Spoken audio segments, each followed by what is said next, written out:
today I want to share with you 5 melody patterns that will change your music production life forever. Now these melody patterns can be used in any style of electronic music and in pop music too. And I'm also going to share with you a bonus tip at the end so you can customize them and create any original sounding melody whenever you want to apply it in your own music. Now melodies are super important for carrying the song along, whether it's with a synth or whether it's with a vocal. The melody is what people are going to remember when they listen to your song, and that's why we're looking at them today. Now I'm also going to share with you which huge tracks these melody patterns have been used in, so you can relate to them and then, as I said, apply them in your own music if needs be. And if you're a new producer, you can download my free music production starter pack below this video as well. So without further ado, let's hop into the door and get it done. First off, it's important to understand the note lengths that we are going to be using in our melodies. Now, like my bass tutorial, which you can check out there or there, wherever it is, this is the first thing we cover. So most modern music has 4 beats in a bar, and that sounds something like this. 1, 2, 3, 4. So the different lengths of notes we will be using will be a whole bar length, so that's 4 beats long, and that would be something like this. We'll also be using a note that's 2 beats long, which would be like this. And the most important almost is the 8th and the dotted 8th notes. So if you remember from the last video, we had 8th beat, which is like this.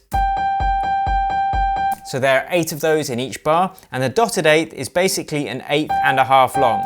So if we just make that a half longer, it's going to give us this syncopated groove effect.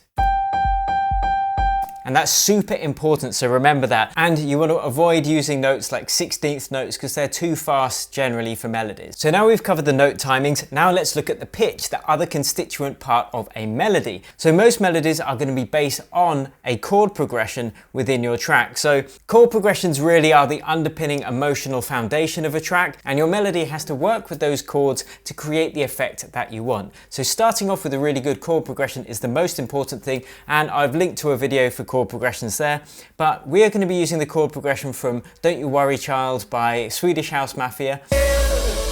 Don't you worry child. So let's just listen to the chords there first.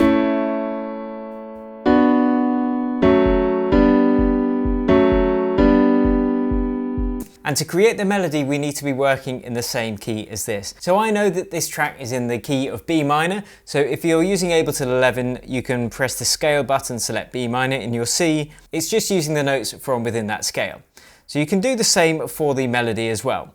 So you can just press scale, B minor, and then press scale here, and then all of these notes showing are just the notes from within B minor, so you're never going to go wrong if you just use these notes. But anyway, let's get into that first essential pattern, and it's using leap-wise notes. So if we look at our scale here, stepwise would be going like small jumps going in order, whereas leap-wise is where you make a big jump. And that's what happens in this melody. So let's have a listen quickly.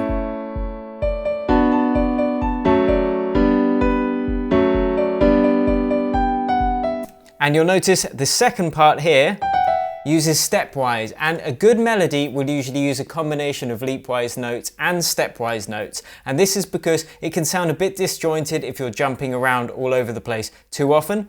So you can see as well, we've got 8th notes, sorry.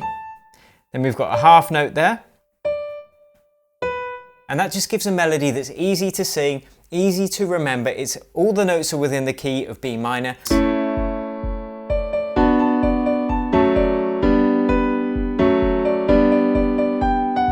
Now the second essential tip for melody patterns is to remember repetition. People and humans love repetition, and they like it in nature as well. So everything has to flow together in a natural way.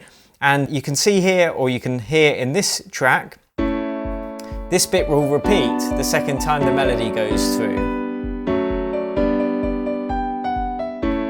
Repeat. Very slight variation. Lovely and simple, and that's what makes a good melody as well. And then we go into the main stab chords part of this track, but you can hear the melody is still playing along, but now we are just using dotted 8th notes to give it that groove and that rhythm that we spoke about at the beginning of this video. So let's have a listen to it.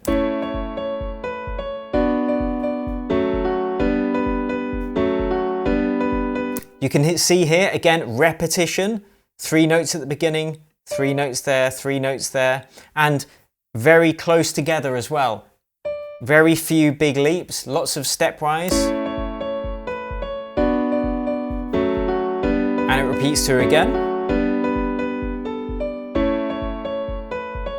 And then we go up at the end.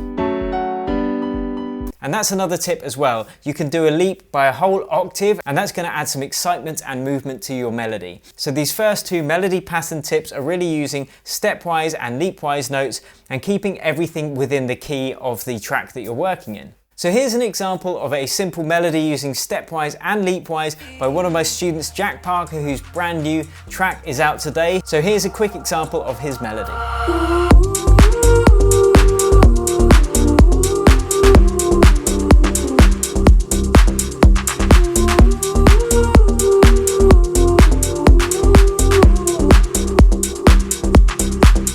Jack's one of our masterclass students, and if you want to check out the masterclass to get results like that with your music, there is a link below this video.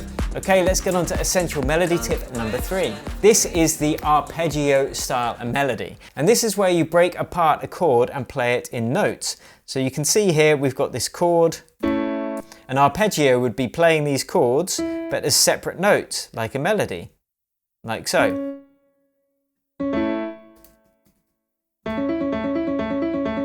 And then you continue throughout the whole sequence. And because this is now a melodic line instead of a chord, this counts as a melody. And a great example of this technique is in Eric Prydz' Opus.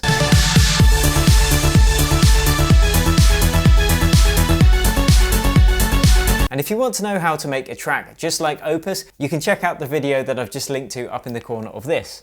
Okay, melody pattern number 4, and this is one of my personal favorites. This is the motif, and this is where you have a repeating melody that can just play whilst the underlying chords change, and I just think this creates such a beautiful effect. Again, you're just needing to use the notes from within the key, and it's usually a short, sharp motif that can be repeated. So a great example of that is in Boris Brejcha's To the Moon and Back.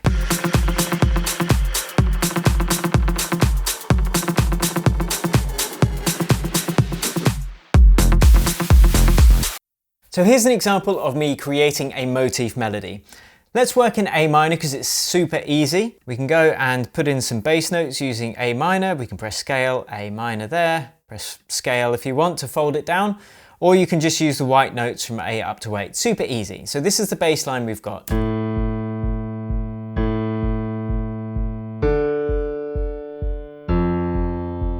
Now to make a motif that works over that, I'm just going to use the techniques we've already looked at, the timing and using the notes from within the scale. Now it's also worth noting that starting a melody on the first of the scale, the third, the fifth, or the seventh are all usually great notes to start a melody from. They just sound good. So let's start this one on. And I'm going to be using dotted eighths quite a bit in this one. Another quick tip as well, sticking to one note for several times within a melody is a nice way not to overcomplicate things rather than jumping around too much. And then when that one note gets boring, you can then change it to another note in the scale. That's a little quick tip there. So let's just repeat that, and that's going to be our motif. And you can change it on the last bar as well to switch things up. Now we're going to bring in the bass notes after this, so listen to the change it makes.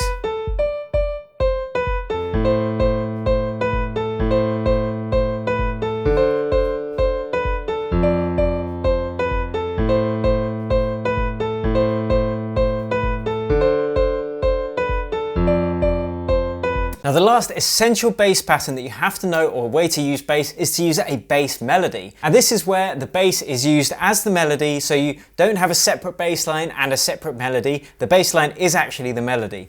Now there are some great examples of this in all styles of dance music, but here are 3 of the most famous examples. So the first example is Benny Benassi's Satisfaction.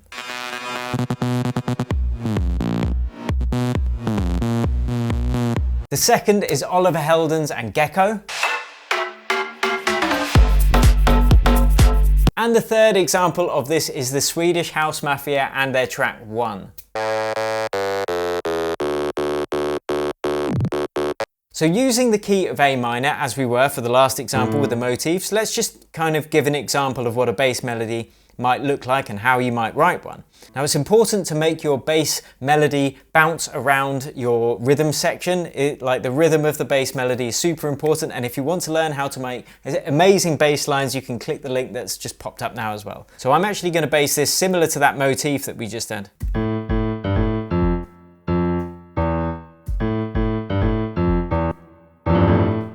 So that's what we are using as our melody, and then we can switch it up a bit.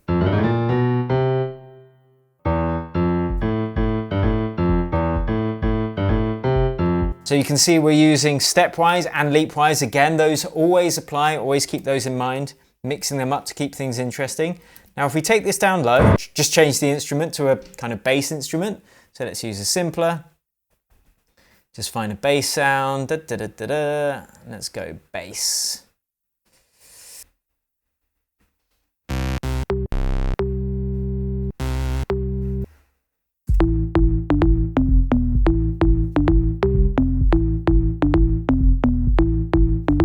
So that's covering the job of both the melody and the bass line all in one fell swoop. And let's get onto that bonus section. So this is how you can spice things up and make these melodies your own whenever you're making a melody. Here are a couple of top tips you can have.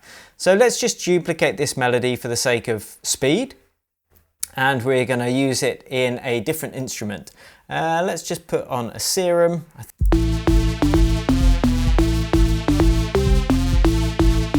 This is from Rocket Powered Sound, by the way, this pack, so you can check that out below this video too. So I've got some great presets. But now what I'm going to do to spice this up, a couple of things you can do.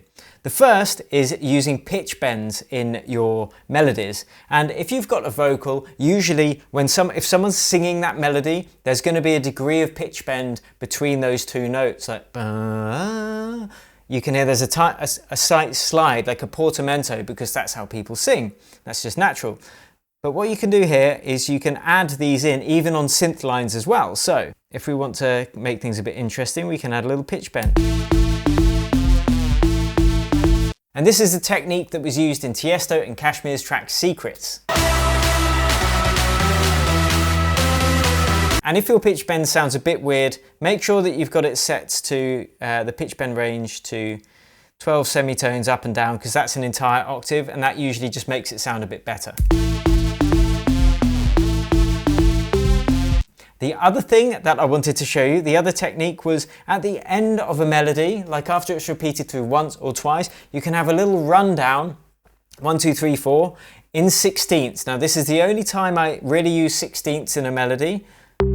So in this instance, let's go back here and just put a little rundown.